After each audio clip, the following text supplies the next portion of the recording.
Olá a todos, boa tarde. Agradeço aí a presença de todos.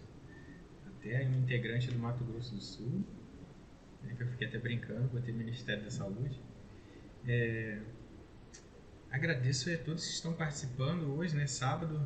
A gente ficou aqui tentando montar o melhor curso possível para vocês, mini curso. Espero que vocês estejam me ouvindo. Já estou iniciando aqui a gravação de tela para daqui a pouco a gente postar lá no YouTube para quem segue a gente. O áudio está bom, obrigado pelo retorno aí. Ao longo do curso eu vou pedindo aos monitores que estão auxiliando a gente hoje para poder colar alguns links, né, para a gente retornar relembrar do mini curso anterior. Quem não pôde assistir é só assistir lá, tá no nosso YouTube.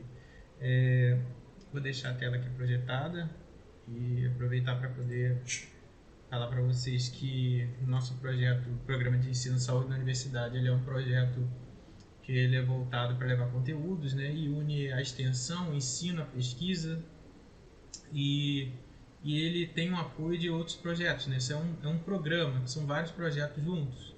O Espaço Aberto para a Saúde, que grava vídeos sobre saúde e qualidade de vida. Essa semana a gente postou um vídeo novo lá, se vocês quiserem assistir, né? Temos também pequenos vídeos que falam sobre pesquisa, que foi o dessa semana, falando sobre a pesquisa no PSF. A gente une todas essas estratégias com bolsistas, que são bolsistas da PROP, PIBIC, PROEX, monitores, né, como bolsista de monitoria, e PIBIT, que é a iniciação tecnológica. Hoje nós temos aqui ajudando a gente a Júlia, que ela é bolsista PIBIC, e o Igor, que é PIBIT, iniciação tecnológica. Então a gente vai para o módulo 2, que é falando de cuidados da pessoa com síndrome metabólica na atenção básica.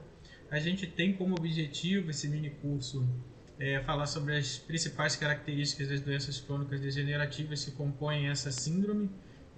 A gente começou falando no nosso encontro passado, promover a atualização, né, de vocês sobre temas relevantes para cuidar da saúde na atenção básica, né, o foco sempre na atenção básica, porque a gente está falando de orientação, educação e saúde de uma maneira genérica, né? A gente vai ter dois momentos de interação no curso, então fiquem preparados aí, que daqui a pouco vocês vão ter que clicar num link para poder a gente já resolver uma questão referente ao nosso encontro passado, tá? E tem mais ou menos uma ideia de que em 1 hora e 5 minutos a gente deva terminar o nosso mini curso. Então aqui eu queria retomar o que a gente estava falando da pressão arterial no nosso encontro passado, que eu falei que não iria falar muito da técnica porque tem muitas controvérsias relacionadas a isso, né? Ou seja, cada um faz de um jeito e no final, quando você vai ver as diretrizes brasileiras para aferir a pressão arterial, vocês vão encontrar que não é assim da forma como você aprendeu ou como você está fazendo, né? Então eu queria recapitular isso com vocês. Então antes, quando uma pessoa vai medir a pressão arterial, eu fiquei tipo 5 anos da minha vida dando aula disso, a gente tem que explicar o procedimento para a pessoa, porque ela já chega nervosa, ou ela chegou porque estava fazendo exercício, ela veio caminhando, então várias coisas a gente tem que falar. Por exemplo, será que ela está com a bexiga cheia? Isso aumenta a ansiedade, vai aumentar a pressão arterial. Será que ela praticou exercício físico pelo menos 60 minutos antes de aferir a pressão? Né? Porque isso vai manter com que a pressão dela esteja mais elevada, né? Tempo que a gente ficou fazendo exercício. Ingeriu bebida alcoólica, né? Porque a gente sabe que a pessoa que bebe bebida alcoólica forte, né? Inclusive isso até aconteceu na prática comigo, você está lá medindo a pressão do senhor e fala assim, minha pressão está alta, né? Calma aí que eu vou ali na esquina. Ele vai lá, toma uma dose de cachaça, volta e a pressão dele ficou baixa, porque dilatou os vasos. E isso, ao longo do tempo, né, vai destruindo os vasos, né? E a pessoa vai ficando com a pressão mais alta, né? Então isso é uma coisa que a gente tem que saber. Bebeu café, café provoca vasoconstricção, né? Alimentos, você acabou de almoçar, vai descer o sangue, né? Naquele momento onde o sangue vai estar mais relacionado ao processo de digestão, ali, a circulação vai estar naquela área, então vai dar uma pressão alterada. Fumou, né? O posicionamento, se a pessoa está com a perna cruzada, né, tem que descruzar as pernas, os pés têm que estar apoiados no chão, o braço deve estar na altura do coração, né, e com a palma da mão voltada para cima. E aí você pedir para a pessoa ficar confortável, né?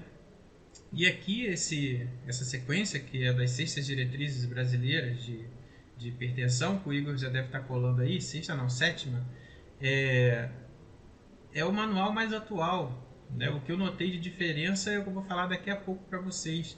Não tem muita diferença, a técnica é praticamente a mesma. Aí, Igor, esse é o primeiro link que eu falei para você.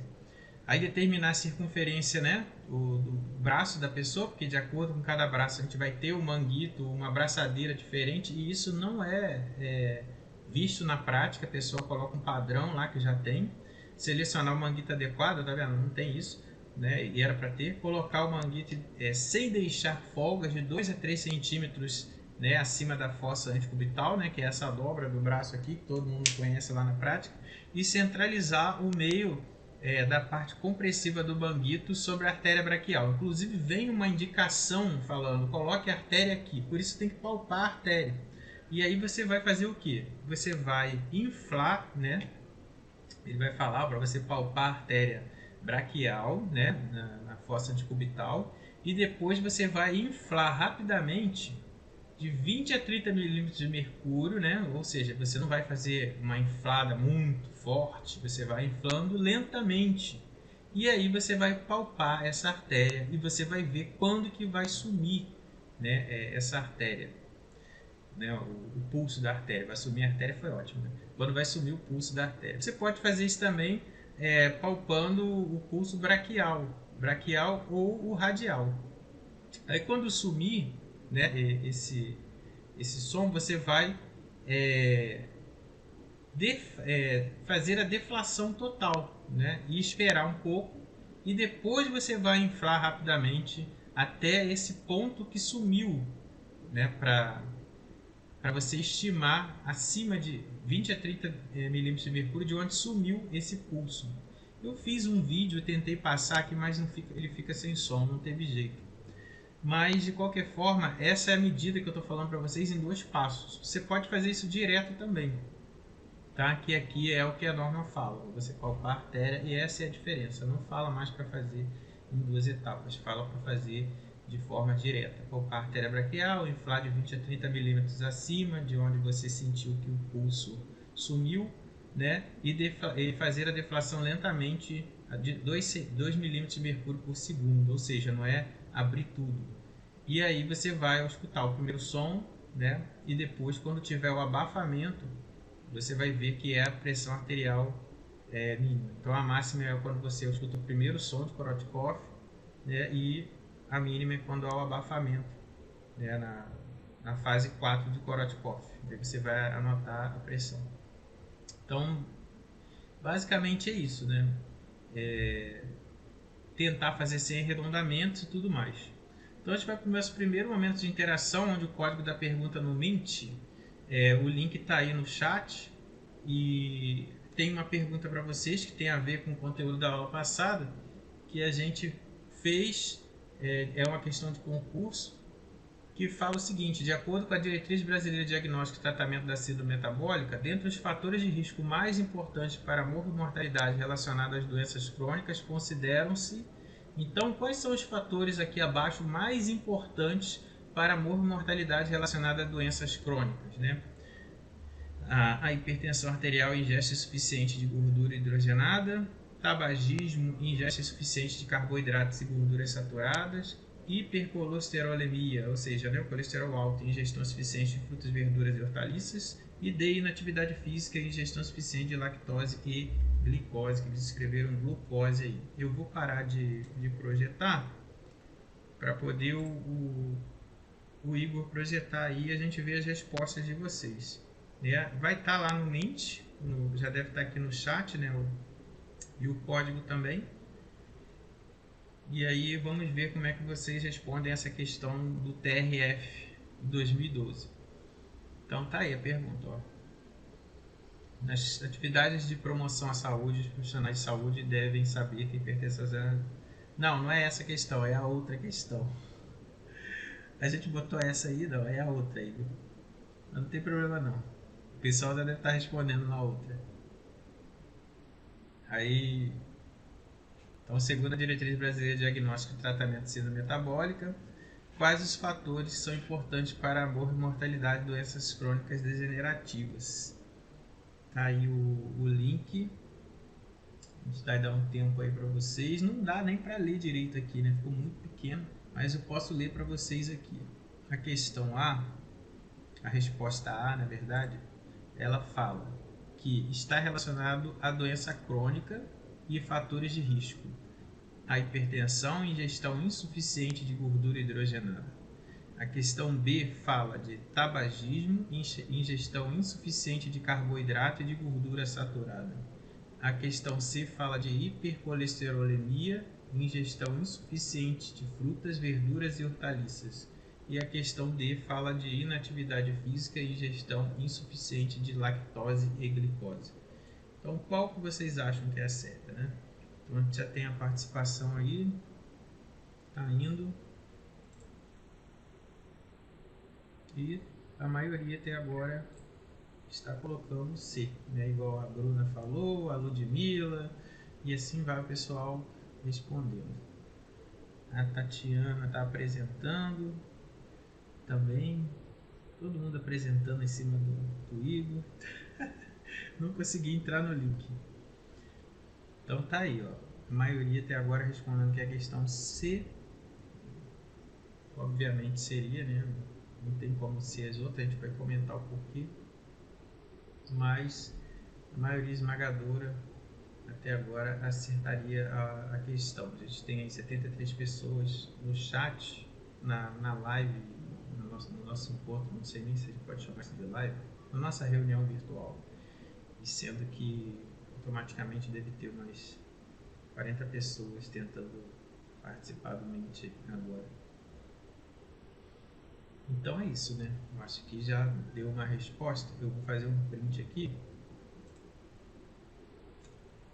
Deixa eu ver se eu consigo mover a tela, porque o meu está cortando aqui. Agora acho que eu consigo. Bom, então a gente tem aqui a maioria já. A maioria das respostas. Não a maioria das pessoas, mas a maioria das respostas. Então, pode parar de apresentar, por favor, para eu poder voltar. Obrigado.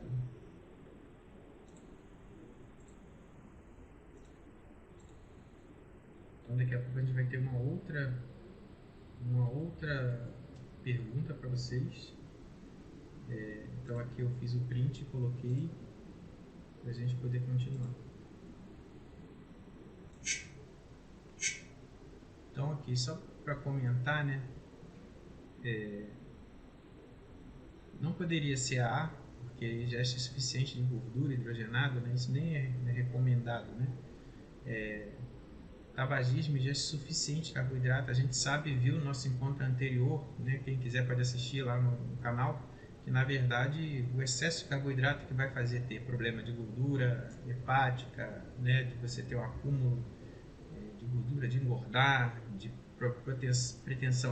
propensão a diabetes. E esse aqui é o mais correto que a gente está vendo na síndrome, né? Que é um conjunto de... E a gente até viu também na outra aula, então a resposta correta é a C. Inatividade física e ingestão insuficiente de lactose, né? A literatura não fala disso. No nosso encontro anterior, a gente viu também, né, vários outros documentos, que eu pedi para o Igor colar aí os links. A gente viu as diretrizes brasileiras para o controle, né, de síndrome metabólica. Vimos um outro artigo prático falando da síndrome metabólica e vimos outro documento também falando da síndrome metabólica e de aspecto de controle, né, da alimentação, exercício físico, que eu vou retomar a esses manuais, né, durante a aula. Inclusive aqui estou com alguns abertos aqui. Ó. Essa é a 7ª diretriz que a gente já colou, né, de hipertensão, e esse outro aqui é o que a gente daqui a pouco vai usar, do Arquivo Brasileiro de Cardiologia, falando da atualização, né, da síndrome metabólica como um todo. Então agora a gente vai continuar, vamos falar um pouco da dislipidemia, da classificação laboratorial, da epidemiologia, do tratamento medicamentoso e não medicamentoso. Então o que são as dislipidemias, né, ou o que é dislipidemia? É um distúrbio, né, que altera os níveis séricos, ou seja, o nível no sangue de gorduras, né? E tem algumas situações que são bem difíceis de se entender como que ocorreram, né? Tem pessoas que, quando você vai retirar o sangue para fazer exame, o sangue já está com gordura visível, né? É um dos fatores de risco da doença cardiovascular enorme. Então isso parece até uma coisa assim estranha, né? Eu falar uma coisa dessa. Isso existe. Se vocês procurarem na internet, vocês vão ver foto de sangue onde você tem metade de sangue e uma parte do sangue já branca, que seria o colesterol ali altíssimo. E isso está relacionado a doenças cerebrovasculares, importante, como a gente já viu no nosso encontro passado, contribuindo para uma doença dos vasos chamada arteriosclerose, né, e pode levar à formação de placas de ateroma, que seria a aterosclerose. Então, as causas primárias, né, do distúrbio lipídico, primeiramente, é ordem genética, né? E, em segundo lugar, a gente tem estilo de vida inadequado e condições mórbidas. E também pode ocorrer por uso de medicamentos, né? Por exemplo, alguns medicamentos que estão relacionados a distúrbios hormonais, né? Algumas doenças hormonais, elas mexem com as taxas de lipídio e gordura no corpo. Então, a classificação laboratorial é considerado o colesterol isolado alto, né? É aquele, por exemplo, o LDL maior ou igual a 160 mg por decilitro, né? Então, vocês devem lembrar o que é o LDL e o que é o HDL, né? O colesterol, existem dois tipos de colesteróis, né? O bom e o ruim, né? O L, ele é leve, facilmente absorvido pela célula. É considerado o colesterol ruim, tá?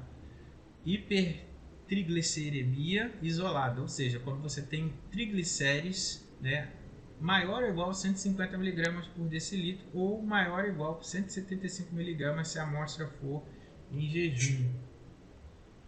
Hiperlipidemia mista, quando você tem ruim os dois, né? E aí vem falando os valores, né? E o HDL. O HDL? Como o HDL é bom, se você tem o HDL baixo demais, é sinal que você tem problema, porque por ele ser uma molécula maior e mais pesada, ele iria agregar com outras gorduras ali, tipo que, entre aspas, limpando, né? Pegando ali, agregando as outras moléculas de gordura dali e de gordura não, de lipídios de uma maneira geral, incluindo colesterol.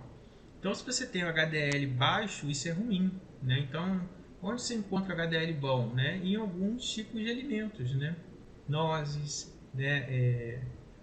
Amêndoas e esse tipo de alimento que muitas vezes a população mais pobre não tem acesso. Pode ser a gente fazer esses exames todos aí, né, através do exame de sangue, para poder saber como que está a sua taxa de colesterol. O tratamento medicamentoso para esses problemas de dislipidemia, basicamente a gente sabe que é estatina, né, que são os famosos remédios para colesterol que todo mundo conhece, né, civastatina, outra coisa, tatina, que termina em ina, por isso que eles colocam estatinas. A ezetimiba, que inibe a absorção de gordura na luz intestinal, né, e por mais que seu fígado possa tentar jogar alguma coisa para ser absorvida também, vai ser eliminada. E as resinas, né, que seriam os medicamentos mais recentes.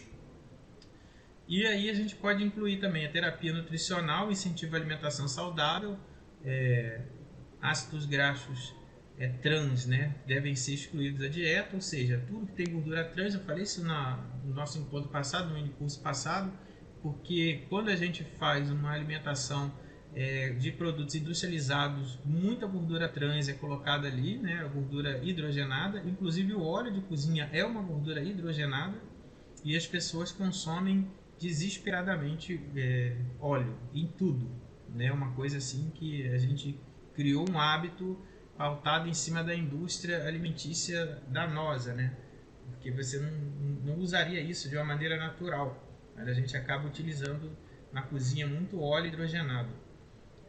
O leite, por exemplo, também é cheio de gordura hidrogenada para ele manter a sua homogeneidade, né, e não estragar, fora a quantidade de produtos químicos que tem no leite, né. No nosso canal também, eu não vou ter esse link aqui agora, mas depois eu posso enviar para vocês. Lá no Espaço Aberto, a gente fez uma gravação, acho que já tem mais de uma década, onde a gente examinou os 5 principais leites que eram vendidos, né? E esse leite, ele tem tudo de urina, né, que era identificado por ureia, água oxigenada, formol, né, e muita gordura trans para homogeneizar. Então aquilo que a gente acha que é leite, bebe como leite, não é leite, né? Inclusive é uma coisa que está fazendo mal para muitas pessoas sem saber. Então o que a gente precisa fazer para lidar com o colesterol alto, que é um dos fatores da síndrome metabólica, e por isso que esse mini curso foi dividido em dois, que não dá para falar de um monte de doença.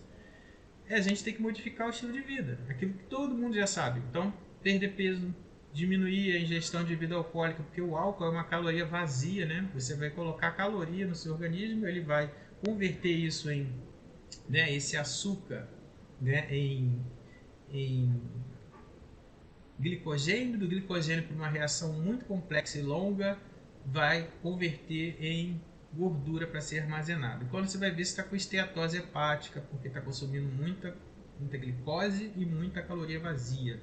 Né? O álcool também tem muita caloria. Redução da ingestão de carboidratos, incentivo à atividade física e não fumar, né? Pode contribuir para arteriosclerose e tudo mais. Então aqui é a pirâmide alimentar, e o Igor, esse é o último link que eu mandei, peguei da Super Interessante. Então essa aqui seria a real pirâmide alimentar, né? Então a matéria está aí falando para vocês, vou mostrar aqui, ó. Isso é uma coisa que eu já sabia há anos, eu fico dando aula dessas coisas e eu sempre fico anotando, mas a Super Interessante já tinha feito essa matéria. Pirâmide alimentar da indústria alimentícia engana nutricionistas há 50 anos. Porque o que acontece? A gente, quando vai comer, né, se você observar a pirâmide alimentar, ele vem dizendo que a base dela tem que ser cereais, muito pão. E se a gente for comer isso tudo, como está dizendo lá na pirâmide normal, a gente vai morrer de diabetes e com um monte de problema de saúde, né? Então, o que deveria ser a base da nossa pirâmide, que é a alimentação mais saudável? Legumes, verduras, né? Depois frutas, e a quantidade de cereal, arroz, feijão e pão, farinha, ser o topo da pirâmide, ou seja, ser pouco, porque aí a gente estaria sempre com o nosso organismo limpo, né? Estaria sempre em processo com um metabolismo acelerado e também consumindo muito antioxidantes, vitaminas, sais minerais e por aí vai. Então é muito importante a gente lembrar que a pirâmide alimentar, essa ideia de pirâmide alimentar que a gente vê hoje, ela já está muito ultrapassada. Então as nossas orientações, né, tem que ser para a pessoa comer verduras, legumes em grande quantidade, depois frutas, depois, né, os grãos.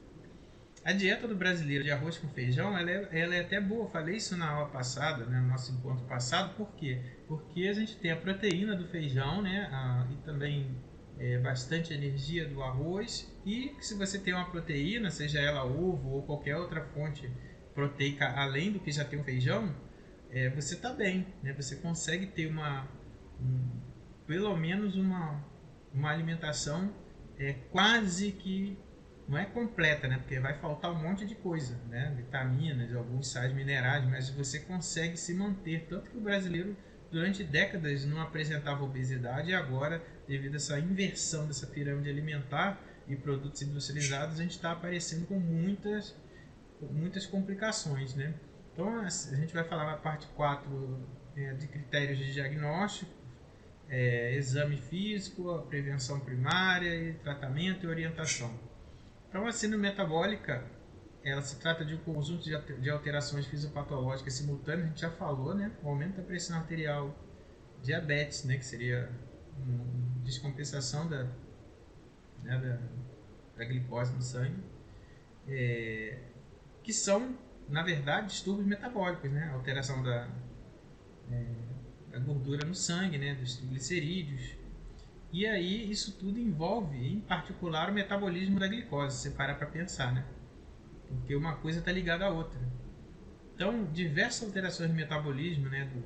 Dos lipídios, a hipertensão, a obesidade, tudo se interrelacionam, e isso tudo, esses eixos endócrinos, né? Como falei para vocês, que isso pode ter uma ligação hormonal, pode ser controlado aí pelo hipotálamo e pela hipófise, né? Então a gente também tem que fazer o acompanhamento hormonal. Algumas pessoas têm algumas doenças que elas naturalmente têm um acúmulo de gordura no corpo, que são doenças endócrinas, né? E nem sempre é isso, né? A gente vê mais no geral o estilo de vida. Então, a síndrome ela corresponde a um conjunto de doenças cuja base é a resistência insulínica, ou seja, a célula não consegue utilizar, né, já resiste, não consegue passar para dentro. A quantidade de insulina que você tem não é suficiente, né? Ela não funciona adequadamente. Pela dificuldade de ação da insulina e decorre as manifestações que podem fazer parte da síndrome. Então não existe um critério universalmente aceito para definir o que é a síndrome metabólica, né? Mas os dois mais aceitos da OMS e do Instituto Nacional do National Cholesterol Education Program são esses dois mais aceitos, né? Que quando você tem uma alteração de base endócrina, né? E que também está junto com a pressão arterial. Então, a síndrome metabólica ocorre quando estão presentes três dos grandes problemas que a gente vai ver abaixo, né? Como eu falei para vocês, os fatores determinantes, comorbidades, hipertensão e diabetes, né? Que caminham juntos. Quando você tem obesidade, né? E aí aquela fonte lá já diz isso, né? Obesidade central. Quando você tem hipertensão arterial, né? Maior ou igual a 130/85, glicemia alterada, maior do que 110, aí como eu falei no nosso encontro passado, tem laboratório que já considera 99, triglicerídeos acima de 150, HDL, que seria o colesterol bom, menor do que 40. Então, a gente tem que tomar muito cuidado com isso em relação aos falsos magros, né? Então, a nossa sociedade ela acha que é o seguinte, que uma pessoa que é gorda tem um problema de saúde e uma pessoa magra ou aparentemente magra não tem problema de saúde. E isso é um falso magro, né? Porque o que acontece? Você pode ter uma pessoa que ela aparenta ser magra, mas ela tem a pressão arterial um pouco elevada. E a gente sabe que, eu até falei isso para vocês no encontro passado, que pressão 12/8 já seria considerado risco. Aí eles fizeram outro manual, aí agora colocam lá maior igual, então 12/8 fica o limite e 121/81 já é considerado risco. Só que essa fase de pressão arterial, 12 por alguma coisa, ela nunca estaciona ali. Ela é uma fase de transição. Então quem está com 12/8 ou nessa faixa deveria correr para mudar seu estilo de vida o quanto antes para poder ela baixar, né? Então, voltando ao exemplo que eu estava dando, uma pessoa ela pode aparentar ser magra, ter uma barriguinha ou ter gordura hepática, ter uma pressão arterial, né, um pouquinho elevada. Não precisa necessariamente ter uma glicemia, mas que vai ver, come fast food, adora um hambúrguer, adora biscoito recheado, triglicerídeo está alto, né? E quando você vai ver o HDL da pessoa que é o colesterol bom, está baixo. Então você tem um conjunto de fatores que a pessoa já está quase chegando lá. E aí tem um outro link que eu coloquei aí de um vídeo que eu queria passar e não consegui. Aí depois vocês recortem os links para poder ver depois quando acabar o mini curso.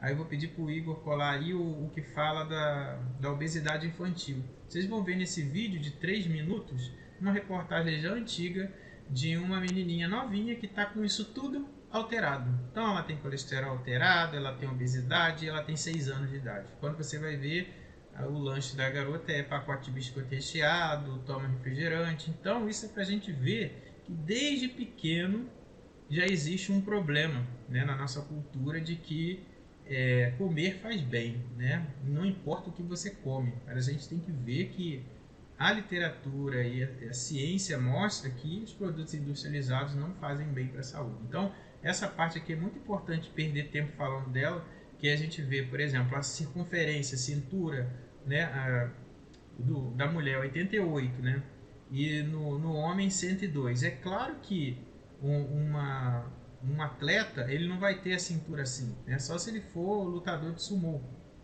Mas é muito fácil, se você pegar uma fita e for acima da medida do seu umbigo, né, na altura do umbigo, 2 dedos acima e passar essa fita, você vai ver que tem gente que, assim, dentre vocês, alguns vão perceber que não está longe de 88 se for mulher, né? E outros vão perceber se for homem que pode estar longe ou não. Então isso assim, isso é uma coisa que depende muito do seu formato do seu corpo, de tudo mais. Se você tem, né, como eu falei, o lutador de sumô ou se um cara é halterofilista, então ele vai estar ali 98, né?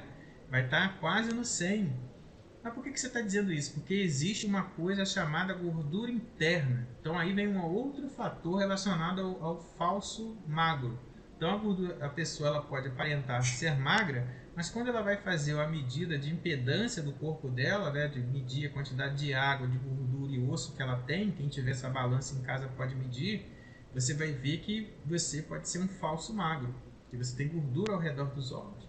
Então, a obesidade ela é definida como um excesso de gordura corporal, onde tem um desequilíbrio crônico, né? E isso vem ao longo dos anos de um consumo alimentar muito alto, né? de bastante energética e com gasto de energia baixo, que vem crescendo atualmente. Por isso que eu falei um dos mini cursos aí, que é muito importante, que foi esse momento da pandemia, né? Como uma série de links aí que o Igor já deve ter colado do primeiro, tem um vídeo, né, da BBC que fala sobre sindemia, né? Por quê? Porque a gente deveria tratar a pandemia como uma síndrome, porque várias coisas estão acontecendo ao mesmo tempo. A falta de emprego, a falta de acesso a serviços de saúde, né? Pessoas que não souberam o que fazer com esse isolamento. E aí eu dei esse exemplo, eu falei, algumas pessoas escolheram isso como uma oportunidade, então vou começar a fazer exercício. E outras não, chutaram o balde de vez e aí agora tá ótimo, vou ficar em casa e não vou fazer nada. Então você percebe muitas pessoas ficando acima do peso, né? Então consumo alimentar alto e gasto energético baixo. E aí na pandemia isso está se complicando. Então o IMC, né, que é frequentemente utilizado, né, como um marcador de obesidade, enquanto que a circunferência da cintura indica a obesidade abdominal, que era uma coisa muito comum em homens, né, e hoje em dia não tem mais essa de ser homem ou de ser mulher, né? Então a gente vê circunferência abdominal aí, né, de novo, né, 102 para homem e maior que 88 para mulher. Isso aqui seria o limite. Então aqui a gente vê o exemplo, né, de gordo maçã, né, e gordo pera, obesidade. Você vê uma andrógena, né, e ginecoide. Então, assim, isso é uma obesidade feminina e masculina, né? Então, o que acontece? O homem, ele tem uma tendência a acumular gordura nessa área, né? Que seria o obeso maçã. Então, você vê peito, barriga, né? E perna fina. Aí você vê os braços, pega uma parte. Enquanto que a mulher, ela tende mais a acumular gordura nos quadris, né? Então, os braços continuam finos, né? E hoje em dia que a gente percebe que muita mulher também apresenta uma circunferência abdominal protuberante. Então aqui que eu falei para vocês, né? Eu tenho uma balança dessa que eu usei para vários estudos, então eu sempre fico medindo de vez em quando, né? Então, por exemplo, eu tô aqui, ó, no limite, no amarelo, quase chegando no alto. E eu peso 82 quilos. Então, assim, a minha gordura interna é muito grande. Então, isso é feito por quê? Por bioimpedância. Então, se você for ver, você olha, você sobe numa balança dessa, ela passa uma carga elétrica pelo seu corpo todo e mede a quantidade de gordura, água e osso que você tem, né? Porque vai falar água para você e a gordura, e o que sobrar vai ser o que você tem de massa seca no seu corpo, de osso. Então aí você vê o recomendado. Então, por a gente ver aqui, por exemplo, uma mulher de 20 a 39 anos, ela deveria ter no máximo de 21 a 33% de gordura corporal, né? E o homem de 20 a 39 anos, no máximo de 8 a 20, né? Então isso aí vai tendo o valor limite por idade, né? E por sexo. Então a gente tem sobrepeso, obesidade, né? Que são coisas parecidas, uma coisa vai levar a outra. E esses fatores são fatores de risco para você ter obesidade, que é uma das doenças que a gente está falando hoje aqui. Então, se a pessoa está com sobrepeso, é um pulo para poder virar obesidade. Se a pessoa tem histórico de diabetes na família, também é fácil para ela engordar. Dislipidemia, é fácil para ela engordar. Hipertensão arterial, é fácil para ela engordar. Então, aqui vem mostrando, né, esses fatores que poderiam estar relacionados, né? Então, a gente tem a glicemia alta, colesterol elevado, triglicerídeos alto, o colesterol baixo, colesterol bom baixo, a gordura abdominal alta, pressão arterial alta. Então, essa imagem é bem antiga de uma revista que eu peguei e ela traz a ideia para vocês pensarem o seguinte, que a gente só vê um pedaço do iceberg quando se fala de síndrome metabólica, porque a gente consegue ver através dos exames, né, e também do exame físico ou da observação, que você vai ver que a pessoa ela tem hipertensão, triglicerídeos altos, gordura visceral, né, quando vai fazer o ultrassom lá, às vezes aparece, né, é identificado, glicemia alterada e um colesterol bom baixo, né? E aí, quando você vai ver a parte maior, que é o maior problema de todos que está escondido na parte de baixo do iceberg, é o seu risco de morte acelerada, né? De você morrer ou de ter algum agravo, né, na sua saúde, algum problema de saúde mais grave, né? Eu estava vendo aqui uma coisa aqui, mas já passou. O diagnóstico clínico, né?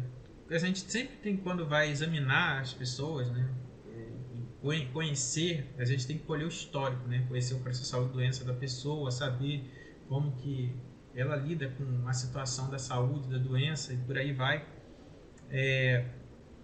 A gente tem que saber a idade, se ela fuma, se ela pratica atividade física, né? Se ela tem história pregressa na família de hipertensão, diabetes gestacional, doença arterial coronariana, se tem história na família de acidente vascular encefálico, né? Se tem, como a gente viu no nosso encontro passado também, síndrome de ovário policístico, doença hepática gordurosa não alcoólica, né? Que seria esteatose hepática, né? De tanto consumir, né? Carboidratos, açúcar, né? E gorduras, hiperglicemia, que seria o aumento da ureia.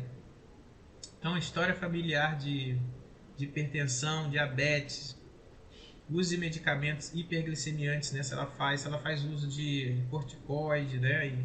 E diuréticos. E aí a gente vai medir, né? Como a gente já falou, a circunferência abdominal, determinar ali o nível, determinar não, né?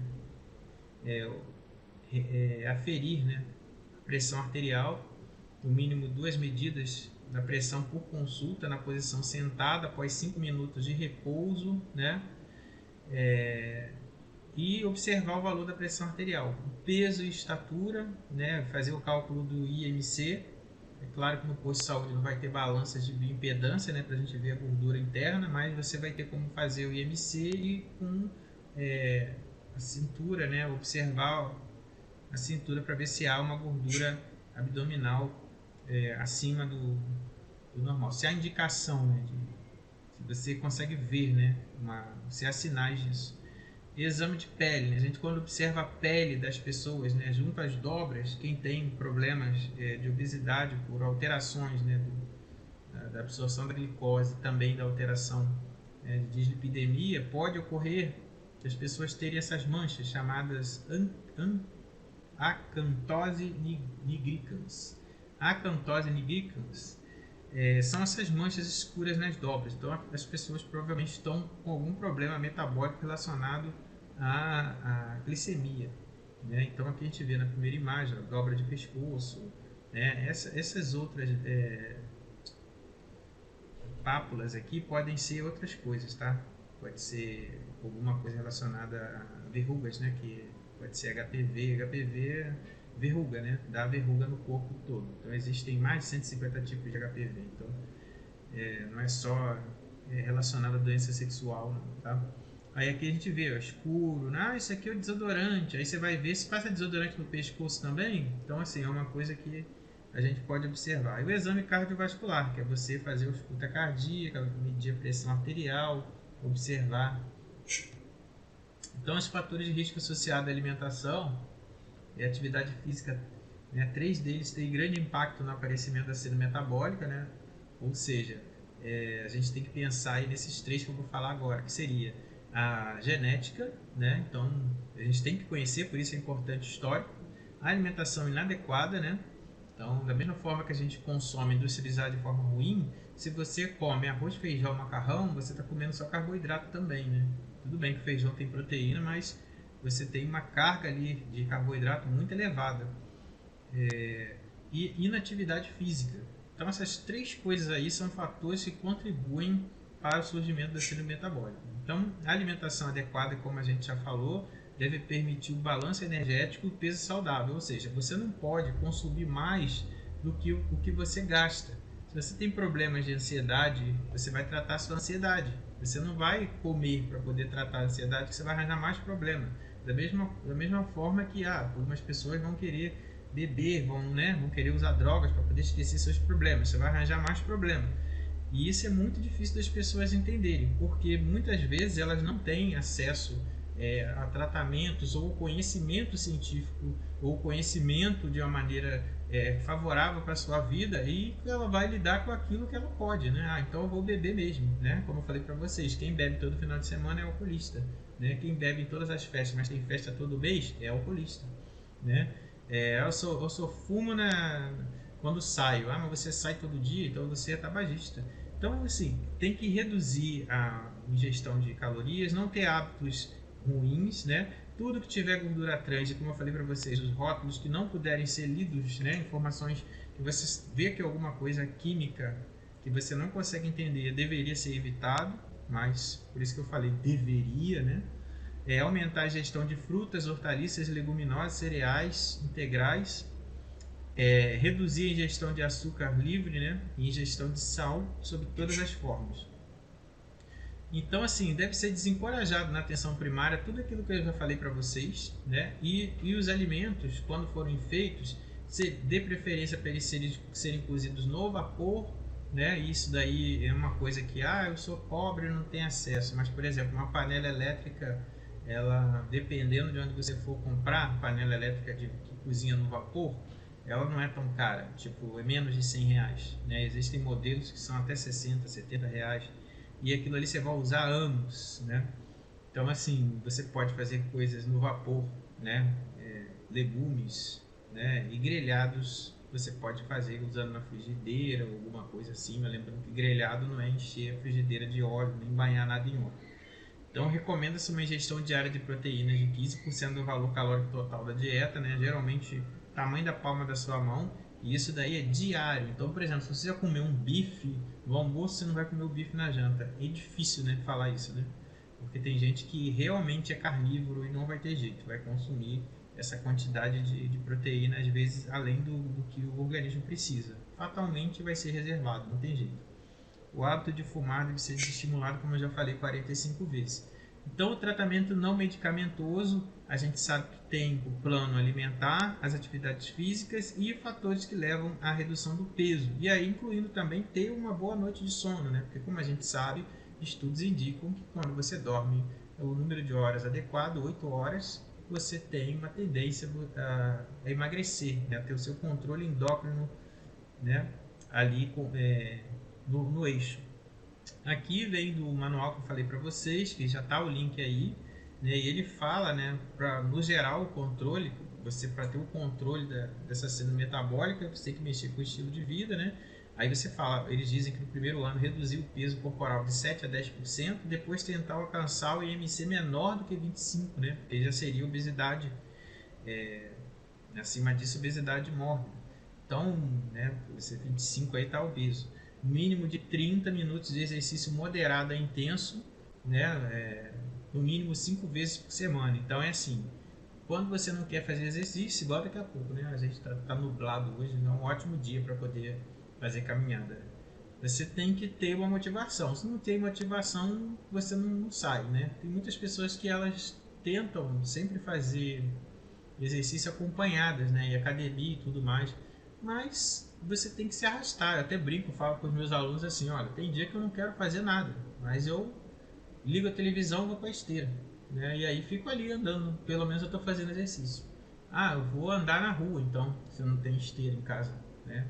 Se você não tem condições, vai para a rua, vai para um parque, né? Existem praças que tem como você fazer exercício. Sempre dá um jeito, né? A pessoa tem que estar motivada, e cabe a gente, profissional de saúde, motivar, né? O que você tem feito para manter a sua saúde, né? Aí a pessoa fala, às vezes é o caminho, então você incentiva, conversa sobre a caminhada, né? Reduzir a pressão arterial, fatalmente uma coisa vai levar a outra, a não ser se a sua hipertensão tiver uma outra causa, né? Uma outra causa, como a gente falou no estudo anterior, que pode ter uma causa, né, renal, pode ser uma causa, às vezes até mesmo pulmonar, às vezes um problema circulatório, e às vezes tem que descobrir o que é, né?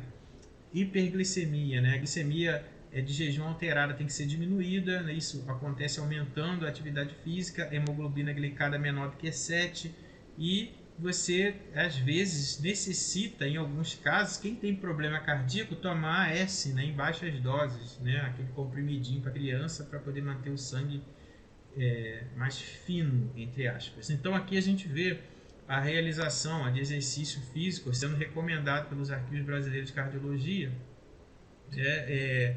Quais são os exercícios que a gente já falou várias vezes, né?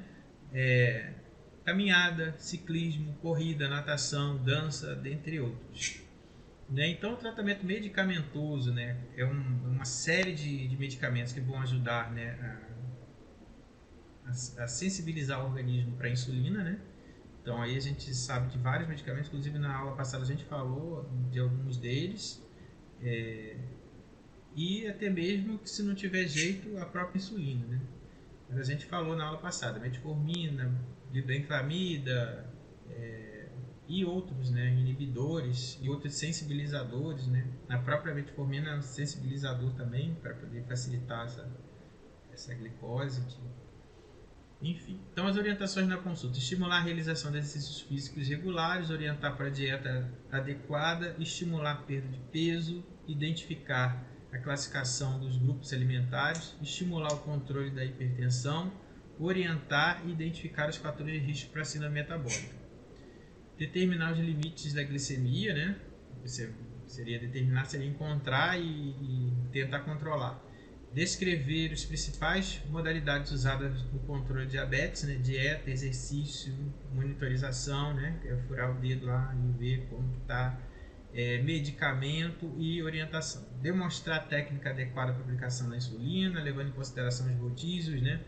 Determinar a dose e o horário das injeções, né? E a ação máxima e duração de cada insulina, né? Porque aí a pessoa tem que saber, essa insulina você tem que tomar tantas horas antes de se alimentar. Essa daqui tem um limite tal, ela tem, né, uma meia-vida, o tempo que ela vai agir vai ser tanto. Porque se o cliente, paciente, usuário não tivesse conhecimento, ele pode tomar insulina de forma errada e ter hipoglicemia. O que a gente falou no nosso encontro passado, que às vezes o diabético ele anda com um cartãozinho lá dizendo: sou diabético, se eu tiver desmaiado, coloque açúcar na minha boca. Por que açúcar se a pessoa é diabética? Eu expliquei isso no encontro passado. Porque a pessoa não vai morrer por excesso de açúcar, mas se ela tiver em hipoglicemia, ela pode morrer por causa disso. E os órgãos nobres, essenciais, que precisam de muita glicose, como cérebro, rim, fígado, eles podem entrar em falência, coração. E aí, continuando a orientação: determinar a dose, o horário e a ação máxima e duração de ações dos agentes hipoglicemiantes. Aí?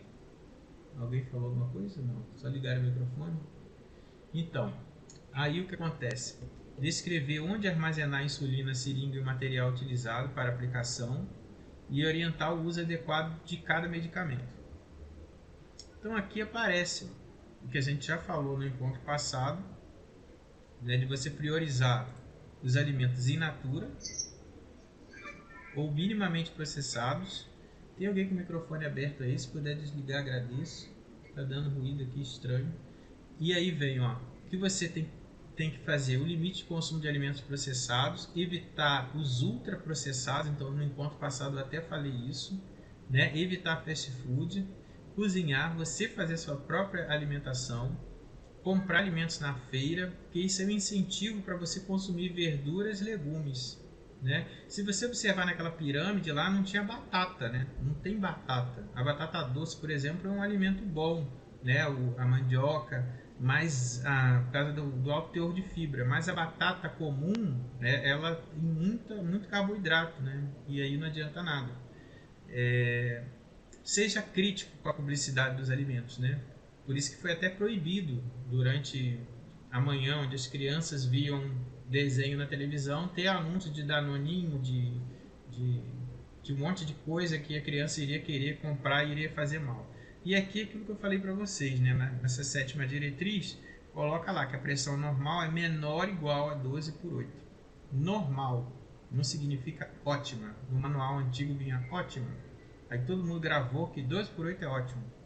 Né? Então aqui você já viu, 121 por 81 já seria uma pré-hipertensão, modificar estilo de vida. Aí vem estágio 1, 14 por 9, depois estágio 2, 160 por 100, estágio 3, maior que 180 por 110. Lembrando que o fator determinante da pressão, né, o que determina o que ela é a máxima, é o valor máximo que você encontra. Traduzindo, né, porque parece que não dá para entender nada que eu falei. Por exemplo, se você encontra uma pressão arterial que ela por acaso está 12 por 9, 9 já é estágio 1. Entendeu? Então é isso. Então você pode ter uma mínima que está alta, e isso é péssimo para o coração, porque quando ele relaxa e as coronárias vão ter sua oxigenação, né? Quando o coração vai respirar, entre aspas. Então toda a pressão mínima ela está alta demais, você pode infartar e morrer. Então por isso que é muito importante o controle da pressão arterial. Agora a gente vai no nosso segundo momento de interação, tá aí o link vai aparecer aí no chat, e a chave é 729164. Eu vou parar de apresentar aqui. Cadê? Aqui. Para poder o Igor jogar aí a outra apresentação. E aí, depois que a gente começar a ver, eu vou ler aqui a questão para vocês. Essa questão, ela diz sobre as atividades de promoção da saúde. O profissional de saúde deve saber que a hipertensão arterial associa-se a outras condições clínicas, como a... Então vem assim, hipertensão arterial pode estar associada a quê? Aí vem doença renal crônica, colecistite aguda, hipotireoidismo, hemofilia ou xeroftalmia, né? Cegueira noturna. E aí? Aí vocês vão responder se é a B, C, D ou E. As atividades de promoção da saúde, o profissional da saúde deve saber que a hipertensão arterial associa-se a outras condições clínicas. Mais uma prova agora, mais uma questão de concurso. E aí vamos ver a resposta de vocês, né? Então aqui já estou vendo, vou até colocar aí. Então, assim, a maioria já acha que é doença renal crônica, seguida de hipotireoidismo, que deixa a pessoa lerda, letárgica, hemofilia, né? Precisar de transfusão de sangue toda hora. Tem 93 pessoas hoje, num sábado, vocês estão de parabéns, né? Milagre. Também a nossa tática de mandar e-mail, mas bastante gente funcionou. Tem uma opção aí que ninguém marcou, né? A xeroftalmia, cegueira noturna por falta de vitamina A. Interessante. Então, assim, mais uma prova de concurso que a maioria iria acertar a questão, 63%. E é bem interessante. Eu vou fazer um print aqui, vou colar lá. E aí, pode parar de transmitir, Igor. Cola aquele link, por favor, Igor, da longevidade da dieta, por favor. Então o Igor vai colar aí para vocês uma outra matéria que eu também gravei faz um tempo já, falando sobre a dieta, como que a dieta tem relação com longevidade. Vocês vão ver, por exemplo, pessoas que passam de 100 anos de idade, né, claro, né? É disso que eu estou falando. E outras que morrem cedo, porque a alimentação é péssima. Então isso é tudo que eu estou falando, é baseado em coisas que eu já li ou que eu vi reportagem de pesquisas sobre. Então aqui essa foi a maioria das respostas de vocês e a resposta está certa. É claro que não pode ser as outras. Então a gente viu aqui nesse mini curso que a síndrome metabólica está associada a vários distúrbios de metabolismo, incluindo da glicose de gordura, né, como sendo os principais associados à hipertensão. A obesidade central é um problema, né, porque é aquela gordura que fica ao redor dos órgãos, né, tendo ali a circunferência da cintura superior a 88 nas mulheres e 102 no homem. A hipertensão arterial, né, ela é um problema, né, principalmente quando ela está acima, né, de 130 por 85. Isso assim estipulado pelo manual de controle da síndrome metabólica. Se fosse, na minha opinião, a pessoa está com 12 por 8, ela já tem que modificar seu estilo de vida, porque 12 por 8 não é uma coisa que vai ficar a vida inteira, tipo 6 meses a um ano vai mudar. Glicemia alterada, né, acima de 110, segundo esse manual também. Eu fiz essa ressalva no nosso encontro passado, que os laboratórios, alguns já consideram 99, 100, então isso varia muito e muda. Triglicerídeos acima de 150 mg por decilitro, e o HDL, né, que seria o colesterol bom baixo, e para mulher e para homem, e o colesterol ruim alto, né? Então aqui tem algumas referências que eu falei para vocês. Quem tiver interesse depois, vou projetar aqui no final, vai ter um outro curso, né, que estão nas nossas redes sociais, já está o link lá, aqui está o pessoal né, do grupo, penso, programa de ensino de saúde da universidade, que é associado, né, à Escola de Enfermagem, que dá o espaço para a gente, Escola de Enfermagem da UF, o projeto Espaço Aberto para a Saúde, que é associado ao Penso, e o Ciência e Saúde, né, o apoio da PROP, da PROEX, da PIBIC, e aqui estão todos desenvolvidos. E o mini curso próximo vai ser o do Zotero. O que é o Zotero? O Zotero ele é um software de computador que auxilia a você fazer referências, né, e citações ao longo do texto, né? A minha mestranda vai preparar esse curso e ele vai ser numa quarta-feira, se não me engano, dia 28, 15 horas. Então quem quiser se inscrever, o link já está lá no Instagram, na bios. Eu vou parar de apresentar minha tela e vou dar uma olhada para ver se vocês têm perguntas. Me enrolei aqui, meu Deus do céu. Cadê? Ah, tá aqui embaixo. Dá uma olhada aqui, 88 pessoas, chegamos a 93 se não me engano. Se tiver alguma pergunta, é só vocês colocarem aí, tá? Tirando isso, vocês podem... o jejum intermitente pode ser considerado um tratamento alternativo para síndromes metabólicas? Então, o jejum, Marina, ele sempre é considerado uma forma boa de você limpar o seu sangue, né? Mas não adianta você fazer jejum, indo direto ao ponto, e depois que terminar o jejum, a sua dieta continuar ruim. Então, por exemplo, você faz um jejum e depois você vai consumir legumes, verduras, né? Ter uma alimentação saudável,